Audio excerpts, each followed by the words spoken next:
Hello everyone, my name is Will from You Know Nothing and welcome back to another Game of Thrones video. Today is the day. The long night, the 2-year wait is finally over, we did it! And Game of Thrones Season 8 airs tonight.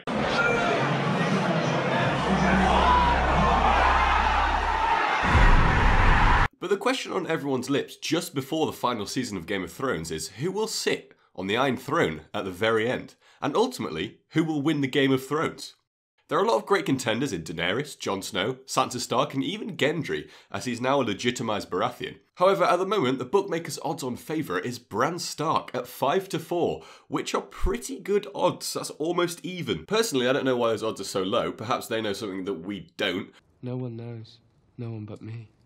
But I can't see Bran sitting on the Iron Throne, especially the Bran we see in Season 7 at least, with no emotion or feeling even towards his own family. But I'm going to throw it out there in this video. What if no one wins the Game of Thrones? And there's no one ruler of the Seven Kingdoms at the end of Season 8? Taking the throne back for the Targaryens is something that Dany has strived for ever since we saw her in Season 1. That's because her family has ruled the Seven Kingdoms for generations, ever since Aegon's conquest, where Aegon Targaryen, along with his 2 dragon-riding wives, unified the land and started to rule. The main way that we see kings or queens crowned in Westeros and in real life is through their bloodline. For example, Robert Baratheon was king, and when he died, his son would be the next king. Turns out his son wasn't actually his son, but you know what I mean. Another way you could become king is by brute force, which is how Robert Baratheon became king in his rebellion to overthrow Dany's father, Aerys, the Mad King. A third way that you can become royalty is through divine intervention, which is where a higher power or a god declares you king or queen. This is how Melisandre thought Stannis was going to be the king, as the Lord of Light supposedly told her. Now, there aren't that many characters who have a good claim to the throne, through the bloodline, divine intervention, or the characters that have the amount of force behind them to be able to take it. Only leaving perhaps Jon, Dany, and their children. Jon and Dany are mostly loved by their people, and they also have a massive army and dragons behind them to wreck anyone who steps in their way. And there are also some good theories that Jon Snow is the prince who was promised, as he is the product of Ice and Fire, Lyanna Stark and Rhaegar Targaryen, perhaps adding some divine intervention in there. However, we know that the throne doesn't interest Jon at all, so if he did become the king, it would be reluctantly. Now, this is all assuming, of course, that the living managed to fend off the others in what will be the most epic battle ever. And we know that the ending of Game of Thrones will be bittersweet, as said by George R.R. Martin himself. Much like the ending of Lord of the Rings, a series that GRRM takes a lot of inspiration from. Does that mean that either Jon or Dany will not make it to the end? Will Dany give birth to a child and die shortly after?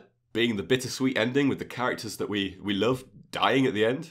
Daenerys has always said that she wants to break the wheel. Lannister, Targaryen, Baratheon, Stark, Tyrell. They're all just spokes on a wheel. This one's on top, then that one's on top, and on it spins, crushing those on the ground. It's a beautiful dream. Stopping the wheel. You're not the first person who's ever dreamt it.